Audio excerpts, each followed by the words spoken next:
Hello, I'm Paul Dempsey, and I'm here doing a track by track for the music. This is part 2 of the track by track, and I shall randomly select another song from the record. This one is Volunteers, which I think is the second last song on the record. And Volunteers is it's sort of it's a song about that sort of precise moment when someone realizes that they've taken everything for granted and fucked everything up, but like just trying to like really zone right in on that exact moment, not necessarily the events leading up or the aftermath, just trying to sort of pinpoint that exact moment. So it's almost like the protagonist of the song is sort of almost saying like they're all it's sort of someone in shock, if you know what I mean.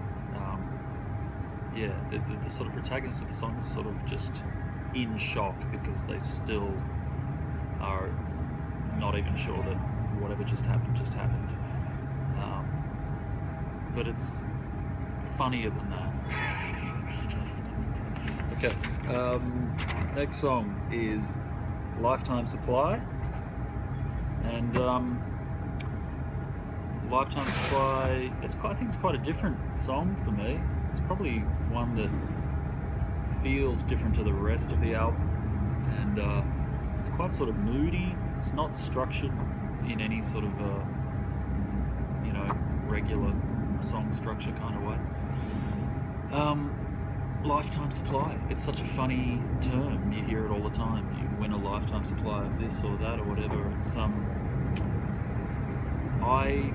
it seems like opting out of life. If you like to have a lifetime supply of something, sort of, to me, it sort of seems like the death of something else. It's like the death of having to try to get something. I don't know if this makes any sense. There's sort of two people in the song, and one of the people is kind of like, I've got my lifetime supply. I don't have to do anything ever again because I've got my lifetime supply of minutes and seconds. And the other person is kind of like, I'd rather keep moving anyway. Next track is a song called Iris Black, and if there's any recurring theme on this record, it's probably identity and the sort of idea of this self that we have in there that we think we are.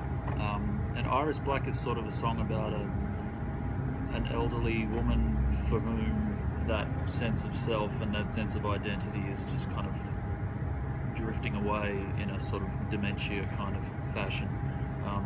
But it's intended to be sort of beautiful. It's quite a sweet song, and it's more like her sort of faculties are actually kind of gently waving goodbye and kind of saying, it's been nice. It's time for us to go, and it's sort of drifting away. Okay, next song is Morningless. Morningless is intense. It just sort of starts and just charges away until the end. It's got a really weird time signature, which I don't even know what it is.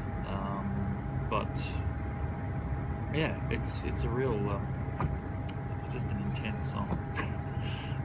It's got great horns. I was lucky enough to have Paul Von Mertens and Andy Baker, who both play with Brian Wilson. I recorded the album in Chicago, and they came into the studio to play the horns on a couple of tracks, and it was fun watching them put the horns on this because, as I said, it's a very odd time signature and it's very quick, and it was a bit of a battle, but they were totally up for the challenge.